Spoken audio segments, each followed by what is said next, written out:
Good morning students. बेटा आज हम अपना चैप्टर 4 शुरू करेंगे, भारत के विदेश संबंध। पिछले चैप्टर्स के आप लोग टेस्ट दे रहे हो, बहुत अच्छे टेस्ट दे रहे हो। होप आप सब कुछ अच्छे से याद कर रहे हो और जिस तरीके से आप टेस्ट दे रहे हो मुझे बहुत अच्छा लगा। ओके बेटा, तो आज का हमारा चैप्टर है भारत के विदेश संबंध, जिसका टॉपिक है भारत की विदेश नीति। भारत की विदेश नीति के तत्व, ये के कारक, जिसे हम कारक भी कह सकते हैं। तो आज का हमारा टॉपिक है भारत की विदेश नीति के कारक।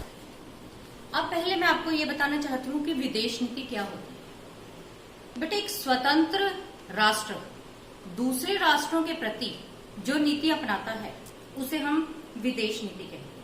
यानी उसे दूसरे राष्ट्रों के साथ कैसा व्यवहार रखना है, मित्रता का रखना है, शत्रुता का रखना है या आपसे सहयोग का रखना है, किसी भी तरीके का, तो वो भारत की विदेश नीति कहलाती है। वो किसी भी देश की विदेश नीति कहलाती है। तो भारत की विदेश नीति के कारक, इसको पढ़ने से पहले मैं आपको बताना चाहती हूँ, भारत ने अपनी विदेश नीति में गुटनिरपेक्षता को अपनाया है।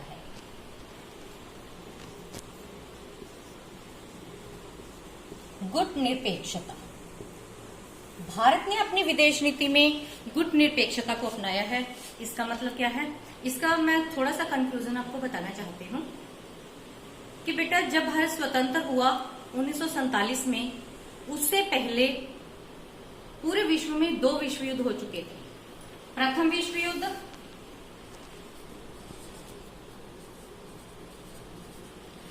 विश्व युद्ध जो कि 1914 से लेकर 1917 तक चला था, और फिर हमारा दूसरा विश्व युद्ध जो कि 1939 से 1945 तक चला था।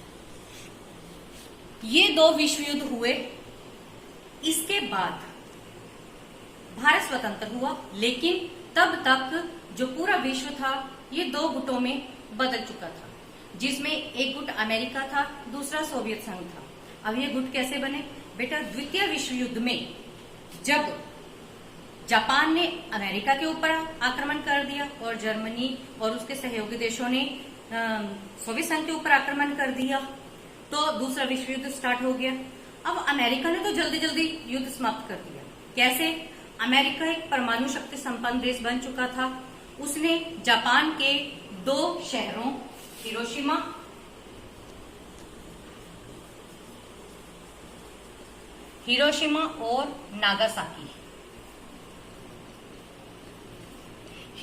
और नागासाकी, ये 2 जापान के शहर थे जिसके ऊपर अमेरिका ने परमाणु बम गिराए। ठीक है, परमाणु बम गिराए, और उन परमाणु बम के नाम क्या थे? लिटिल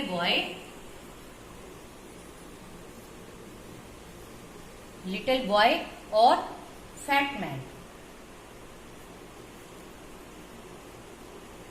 लिटिल बॉय और फैट मैन, ये 2 परमाणु बम थे जो हिरोशिमा और नागासाकी के ऊपर गिराए गए थे। इन्होंने जापान को तहस नहस कर दिया, जापान के इन दोनों शहरों को, जिससे जापान ने आत्मसमर्पण कर दिया। और उधर सोवियत संघ ने भी जैसे कैसे करके वो युद्ध जीत लिया। इसके बाद विश्व में 2 महाशक्तियां हुई। कौन कौन सी? अमेरिका और सोवियत संघ। ठीक है, अब अमेरिका विश्व के देशों को अपनी तरफ खींच रहा था और जो सोवियत संघ था वो विश्व के देशों को अपनी तरफ खींचने की कोशिश कर रहा था। इसके लिए इन्होंने काफी संधियां समझौते भी किए, जैसे वार्सा संधि सोवियत संघ ने बनाई, अमेरिका ने नाटो, सीटो, सेंटो, ये अमेरिका की संधियां थी। तो इन्होंने इस प्रकार संधियां बनाकर विश्व के देशों को अपनी तरफ मिलाना शुरू कर दिया। अब क्या था? भारत इनमें से किसी भी गुट में शामिल नहीं हुआ, बल्कि भारत ने कौन सी नीति को अपनाया? बेटा, भारत ने गुटनिरपेक्षता की नीति को अपनाया। भारत किसी भी गुट में शामिल नहीं हुआ, ना ही अमेरिका में और ना ही सोवियत संघ में। ठीक है, तो अब हम पढ़ेंगे कि भारत की विदेश नीति के कारक कौन कौन से हैं। यानी भारत ने अपनी विदेश नीति को अपनाया, उसमें गुटनिरपेक्षता को अपनाया, तो कौन से कारण रहे, क्या कारक थे जिसके कारण भारत ने इस नीति को अपनाया? अब मैं आपको वो नीति बताती हूँ।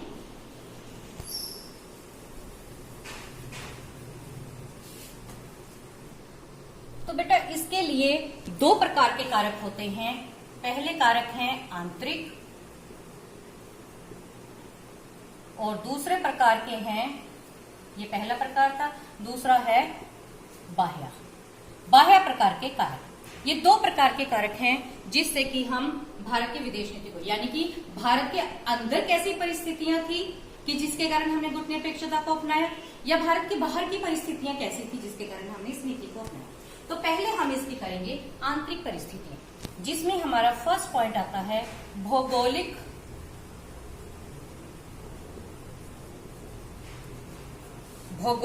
परिस्थितियां।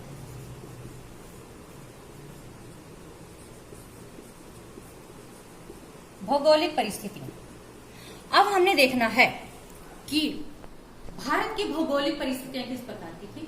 तो बेटा इसके लिए मैं आपको मैप दिखाना चाहती हूं।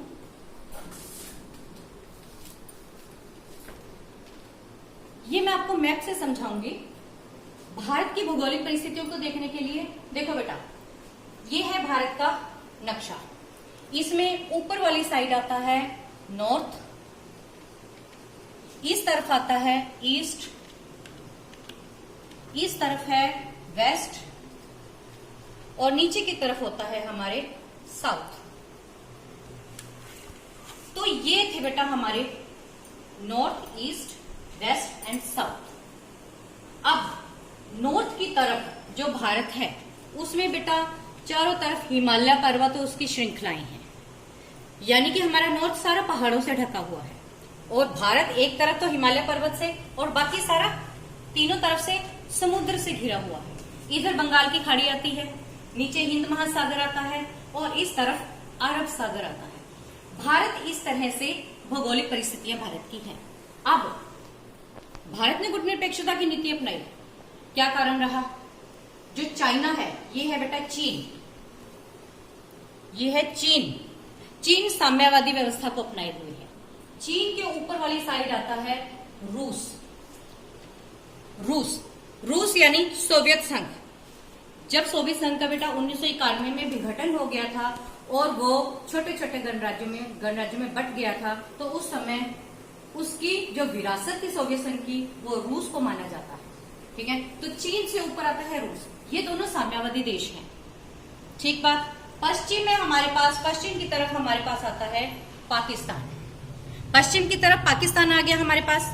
ठीक है, तो बेटा क्या हुआ, अगर भारत साम्यवादी गुट में शामिल हो जाता, यानी सोवियत संघ के साथ शामिल हो जाता, तो पाकिस्तान और इधर से अमेरिका कभी भी भारत के ऊपर आक्रमण कर सकते थे। भारत जो अमेरिका था वो समुद्री रास्ते से भारत के ऊपर कभी भी आक्रमण कर सकता था। और अगर हम अमेरिकी गुट में शामिल हो जाते तो नेचुरल है रूस और चीन कभी भी भारत के ऊपर अटैक कर सकते थे। इधर रूस इधर चीन दोनों इकट्ठे हैं तो वो कभी भी भारत के ऊपर पहाड़ी रास्ते से आक्रमण कर सकते थे। तो इन चीजों से बचने के लिए भारत ने किस नीति को अपनाया? भारत ने गुट निरपेक्षता की नीति को अपनाया। भारत किसी भी गुट में शामिल नहीं हुआ, बल्कि भारत ने गुट निरपेक्षता की नीति को अपना लिया। तो ये थी भारत की भौगोलिक परिस्थितियां जिसके कारण भारत ने गुट निरपेक्षता की नीति को अपनाया। अब सेकंड पॉइंट है हमारा आर्थिक परिस्थिति। आर्थिक परिस्थितियां। अब आर्थिक परिस्थितियों में बेटा कैसे, अर्थ का मतलब क्या होता है? पैसा। ठीक है, हम पैसे के तौर पर भी हम गरीब हो गए। 1947 में मैंने आपको पहले भी बताया था कि भारत जो सोने की चिड़िया कहा जाता था, पहले मुगल राजा और फिर उसके बाद जो अंग्रेजी शासन था वो भारत को लूट कर ले गया। भारत एक गरीब देश बन गया था। अब भारत को अपनी तरक्की करने के लिए पैसों की जरूरत थी और ये पैसा उन्हें कहां से प्राप्त हो जा सकता था? जो अमीर देश थे उन देशों से हम ये पैसा प्राप्त कर सकते थे। ठीक है, फिर आजाद होने के तुरंत बाद भारत को पाकिस्तान से भी युद्ध करना पड़ गया। तो भारत गरीबी से पार पाना चाहता था, इसके लिए उसे दूसरे देशों से हेल्प की जरूरत थी। अगर भारत अमेरिका में शामिल हो जाता तो सोवियत संघ और उसके गुट भारत की सहायता नहीं करते, और अगर भारत सोवियत संघ में शामिल हो जाता तो शायद अमेरिका और उसके गुट के देश भारत की सहायता नहीं करते। तो भारत की आंतरिक परिस्थितियों में एक आर्थिक परिस्थिति भी ऐसी थी जिसके लिए हमें गुट निरपेक्षता की नीति को अपनाना पड़ा। आगे हमारा थर्ड पॉइंट आ जाता है हमारी ऐतिहासिक परंपराएं। ऐतिहासिक परंपराएं। अब ऐतिहासिक परंपराओं में बेटा हम क्या देखते हैं? ऐतिहासिक परंपराओं में है, आपको पता है हमारा देश महापुरुषों की धरती है। यहां पर बहुत सारे महापुरुषों ने बेटा जन्म लिया। महावीर, महात्मा बुद्ध, गुरु नानक देव, गांधी जी जैसे महान व्यक्ति हमारी इस भारत की भूमि पर जन्मे हैं। उन्होंने एक बहुत अच्छे आदर्श स्थापित किए हैं। उन्होंने अहिंसा का पालन किया है। वो सह अस्तित्व को लाना चाहते थे, भाईचारे को लाना चाहते थे। तो इसके लिए उन्होंने क्या किया? अहिंसा के रास्ते पर चल। ठीक है, तो इतने बड़े बड़े महापुरुषों के बलिदान को, इतने बड़े महापुरुषों की याद को हम जाया नहीं करना चाहते थे। हम वही चीजें अपनाना चाहते थे। अहिंसा के मार्ग को अपनाने के लिए हमने क्या किया? हमने गुटनिरपेक्षता की नीति को अपनाया, क्योंकि हम किसी भी देश के साथ युद्ध नहीं करना चाहते। और मेरे ख्याल में आप मुझे ये बता दीजिए कि क्या कभी भारत ने किसी और देश के ऊपर आक्रमण किया है? भारत ने कभी भी किसी देश के ऊपर आक्रमण नहीं किया। क्यों? क्योंकि भारत एक शांति प्रिय देश है। लेकिन अगर भारत के ऊपर किसी देश ने आक्रमण किया है तो भारत ने हमेशा उसका मुंह तोड़ जवाब दिया। ठीक, तो ये पॉइंट आपको समझ आ गया। हमारे इतिहास की परंपराएं ही इस प्रकार की थी कि हमें गुटनिरपेक्षता की नीति को अपनाना था। उसके बाद बेटा हमारा फोर्थ पॉइंट आ जाता है। हमारा फोर्थ पॉइंट है राष्ट्रीय नेताओं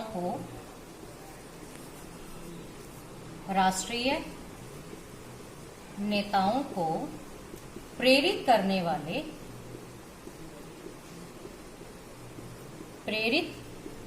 वाले आदर्श। अब राष्ट्रीय नेताओं को प्रेरित करने वाले आदर्श। अब जिन नेताओं ने बेटा भारत के स्वतंत्रता आंदोलन को अपनाया, भारत को स्वतंत्रता दिलाने में योगदान दिया, बहुत से नेता थे हमारे। महात्मा गांधी जी थे, पंडित जवाहरलाल नेहरू जी थे, अरविंद घोष थे, सी राजगोपालाचारी थे, और भी बहुत से नेता थे जिन्होंने भारत को आजादी दिलवाने के लिए बहुत संघर्ष किया। इन्होंने साम्राज्यवाद की नीति का विरोध किया, इन्होंने उपनिवेशवाद की नीति का विरोध किया, ये रंग भेदभाव की नीति के विरुद्ध थे। ये भेदभाव नहीं चाहते थे किसी भी चीज में। ठीक है, साम्राज्यवाद बेटा क्या होता है? साम्राज्यवाद जब कोई देश अपने देश की सीमाओं को बढ़ाने की कोशिश करता है और दूसरे देशों को गुलाम बनाता है तो उसे साम्राज्यवाद, यानी कि अपने देश की सीमाओं को बढ़ाकर वो राज्य को साम्राज्य बना रहा है। और उपनिवेशवाद क्या होता है कि छोटे छोटे राष्ट्रों को गुलाम कर लेना, अपना गुलाम बनाकर उनके ऊपर शासन करना। इन सब नीतियों के भारत विरुद्ध था, क्योंकि भारत इस चीज को सह चुका था। भारत ऐसी नीतियां नहीं चाहता था, और इन्हीं के कारण भारत ने, इन्हीं से प्रेरित होकर भारत ने, हमारे पंडित जवाहरलाल नेहरू जी ने किस नीति को अपनाया? गुटनिरपेक्षता की नीति को अपनाया था। अब हमारा बेटा पांचवा पॉइंट इसमें आता है आंतरिक पॉइंट्स में, वो है सैनिक तत्व। सैनिक तत्व। अब सैनिक तत्वों में क्या है बेटा? अब जो हमारा भारत है वो सैनिक दृष्टि से निर्बल था। जब आजाद हुआ तो अंग्रेजों ने तो अपने लिए भारत की जो सैनिक शक्ति थी वो इस्तेमाल करते थे। अब भारत को खुद अपने लिए अपनी सैनिक शक्ति तैयार करनी थी। अब इसके लिए अगर भारत किसी एक गुट में शामिल हो जाता तो शायद दूसरा गुट भारत की कोई भी सहायता नहीं करता। तो भारत को अपनी सैनिक शक्ति को बढ़ाने के लिए दोनों गुटों की आवश्यकता थी। लेकिन क्या हुआ? 1954 में बेटा, 1954 में पाकिस्तान और अमेरिका, पाकिस्तान और अमेरिका के बीच एक संधि हुई, एक समझौता हुआ। इसके तहत उन्होंने क्या किया? अमेरिका ने पाकिस्तान को बहुत से हथियार सप्लाई किए। भारत ने इस नीति का विरोध भी किया कि ऐसा नहीं होना चाहिए, लेकिन अमेरिका बेखौफ होकर पाकिस्तान को सप्लाई कर रहा था हथियार। फिर एक और कारण रहा, क्या? 1971 में जब भारत और पाकिस्तान का युद्ध चल रहा था तो उस दौरान जो अमेरिका था उसने पूरे खुलेआम पाकिस्तान का साथ दिया। और उसने क्या किया? जो अमेरिका ने, जो अपना जंगी बेड़ा था ना बेटा, ये देखो, अमेरिका ने अपना जंगी बेड़ा यहां पर बंगाल की खाड़ी में, यहाँ इस इलाके में अमेरिका ने अपना जंगी बेड़ा यहां पर खड़ा कर दिया भारत के खिलाफ, कि अगर वो पाकिस्तान के साथ युद्ध कर रहा है तो कभी भी मैं अटैक कर सकता हूँ। लेकिन भारत ने इसका खुलकर विरोध किया, जिसके कारण से अमेरिका इस जंगी बेड़े का प्रयोग भारत के ऊपर नहीं कर पाए। तो इस कारण से अब जब अमेरिका पाकिस्तान को हथियार सप्लाई कर रहा था, अब भारत को भी अपने लिए हथियारों की जरूरत थी। इसके लिए उन्होंने 20 वर्षीय संधि समझौता किया सोवियत संघ के साथ, यानी रूस के साथ। फिर उसने रूस के साथ ये समझौता किया और रूस के साथ आज तक भारत की मित्रता चली आ रही है। तो बेटा ये थे हमारे आंतरिक कारण। ये 5 कारण मैंने आपको बताए हैं जो आंतरिक कारण थे गुटनिरपेक्षता को अपनाने के। अब मैं आपको इसके बाह्य कारक बता रही हूं। अब इसके बाह्य कारक मैं आपको बता रही हूं। बाह्य कारक में सबसे पहले आते हैं अंतरराष्ट्रीय तत्व। अब अंतरराष्ट्रीय तत्व में बेटा क्या है, देखो। अंतरराष्ट्रीय तत्व, जब भारत स्वतंत्र हुआ उस समय विश्व ऑलरेडी 2 गुटों में बढ़ चुका था, अमेरिका और सोवियत संघ। ये 2 गुटों में जो पूरा विश्व है वो बढ़ रहा था। कुछ देश अमेरिका की तरफ जा रहे थे, कुछ देश सोवियत संघ की तरफ जा रहे थे, लेकिन भारत इनमें से किसी की तरफ नहीं जाना चाहता। अंतरराष्ट्रीय परिस्थितियां ऐसी हो रही थी कि ये लग रहा था दोनों के बीच में, जब शीत युद्ध चल रहा था तो ऐसा लग रहा था कि शायद तीसरा विश्व युद्ध न छिड़ जाए, और भारत तीसरा विश्व युद्ध नहीं चाहता था, भारत युद्ध ही नहीं चाहता था। तो इस कारण से भारत ने किस नीति को अपनाया? भारत ने अपनी गुटनिरपेक्षता की नीति को ही अपनाया। तो बाह्य कारकों में अंतरराष्ट्रीय तत्व भी भारत की गुटनिरपेक्षता को अपनाने का एक कारण रहा। इसके बाद बेटा हमारा दूसरा पॉइंट आ जाता है इसमें आतंकवाद।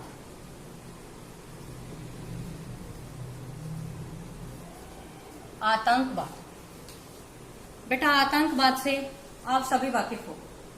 आतंकवाद बहुत ही खतरनाक वर्ड है ये आतंक। आज विश्व का कोई भी देश इससे अछूता नहीं है। हर एक देश ने कभी ना कभी आतंक के प्रहार को सहा है, चाहे वो कोई भी देश है। हम भारत के एग्जाम्पल दें, अभी पिछले साल 14 फरवरी सन 2019 को 14 फरवरी सन 2019 को पुलवामा में हमारे जवानों पर आतंकवादी अटैक हुआ था, जिसमें हमारे 40 जवान शहीद हो गए। तो क्या ये आतंकवाद कितनों की जान लेकर रहेगा? आप ये सोचिए, भारत के ऊपर ये अटैक हुआ है, विश्व की महाशक्ति अमेरिका इससे अछूती नहीं रही। 9/11 की घटना आप जानते होंगे। 9/11 की घटना क्या है बेटा? ये 9/11 यानी 11 सितंबर सन 2001, जब अमेरिका के वर्ल्ड ट्रेड सेंटर के ऊपर आतंकवादी हमला हुआ था। और यह हमला किसने करवाया था? ओसामा बिन लादेन, जिसे बाद में 2011 में पकड़ा गया था। जो 2011 में जिसे पाकिस्तान के अंदर पकड़ा था, अमेरिका ने उसे मार गिराया था। तो अमेरिका जैसे देश को भी एक आतंकी को पकड़ने में 10 साल लग गए थे। ठीक है बेटा, 10 साल उसे लग गए।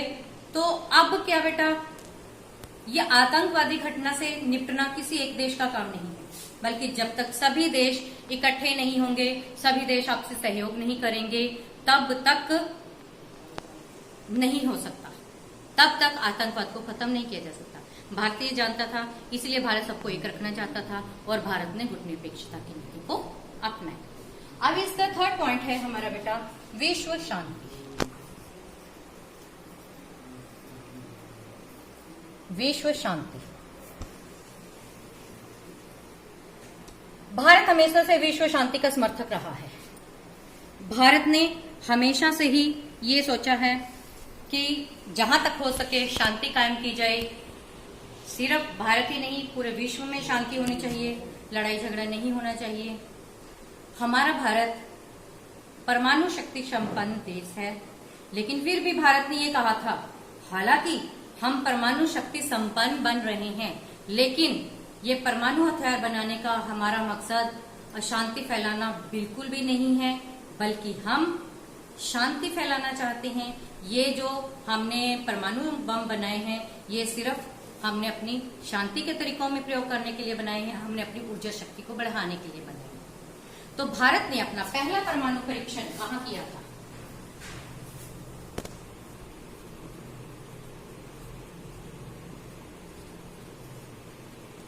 पहला परमाणु परीक्षण भारत ने बेटा अपना पहला परमाणु परीक्षण किया था सन 18 मई सन 1974 में। तो 18 मई सन 1974 में भारत ने पहला परमाणु परीक्षण किया था। उस समय हमारे देश की प्रधानमंत्री थी श्रीमती इंदिरा गांधी, और इस परीक्षण को बेटा क्या नाम दिया गया था? स्माइलिंग बुद्धा। स्माइलिंग बुद्धा, इस परीक्षण को नाम दिया गया था स्माइलिंग बुद्धा। तो सन 18 मई सन 1974 को हमारे देश ने पहला परमाणु परीक्षण किया था, जिसका उस परीक्षण का नाम रखा गया था स्माइलिंग बुद्धा। उसके बाद भारत ने दूसरा परमाणु परीक्षण किया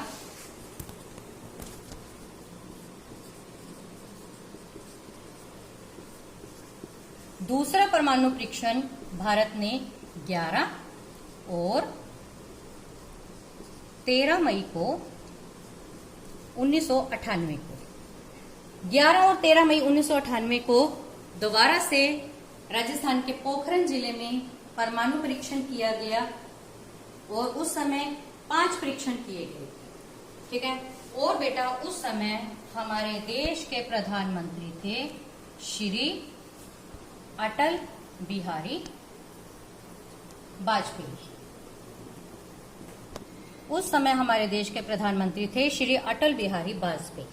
तो इस प्रकार भारत अब एक परमाणु शक्ति संपन्न देश बन चुका है, लेकिन भारत फिर भी इसका प्रयोग कभी भी गलत कार्यों के लिए नहीं करेगा, बल्कि विश्व में शांति स्थापित करने के लिए ही करेगा।